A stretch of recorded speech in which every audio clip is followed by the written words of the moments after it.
நான் இந்த விஷயத்துல அவருக்கு என்ன பதில் சொல்றீங்க, இவரோட கருத்துக்கு என்ன பதில் சொல்றீங்களுக்குள்ள நான் போக விரும்பல.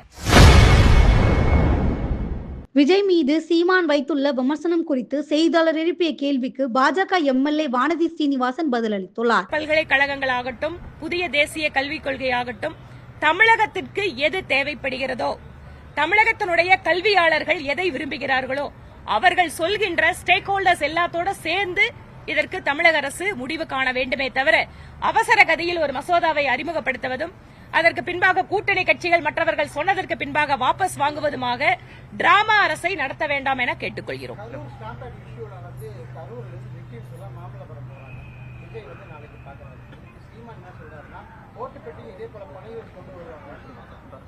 நான் இந்த விஷயத்துல அவருக்கு என்ன பதில் சொல்றீங்க, இவரோட கருத்துக்கு என்ன பதில் சொல்றீங்களுக்குள்ள நான் போக விரும்பல.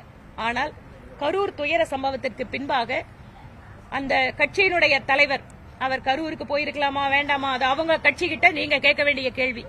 குறைந்தபட்சம் மக்களை பார்க்கிறார் அப்படிங்கறதே ஒரு நல்ல விஷயம்தான். இதில் சிபிஐ விசாரணை இப்போது கொடுக்கப்பட்டிருக்கிறது. உண்மை வெளிவருகின்ற பொழுது நீதி கிடைப்பதற்கு நம்மளுக்கு வாய்ப்பு பிரகாசமாக இருக்கிறது. இப்ப வரைக்கும் அவர் கரூர் போகலன்றதே மிகப்பெரிய ஒரு சர்ச்சைக்குரிய விஷயமாகவும் விமர்சனத்துக்குள்ளாக இருந்த நிலையில பாதிக்கப்பட்டவங்களை சென்னைக்கு அழைத்து சென்று தன்னுடைய இடத்துல அவர் பாக்குறாரு அப்படின்றத எப்படி பாக்குறீங்க? இதுல நான் பாக்குறக்கு ஒண்ணும் இல்ல. இதுல ஏதாவது கேள்வி இருந்தா நீங்க டிவி கிட்ட கேட்கணும்.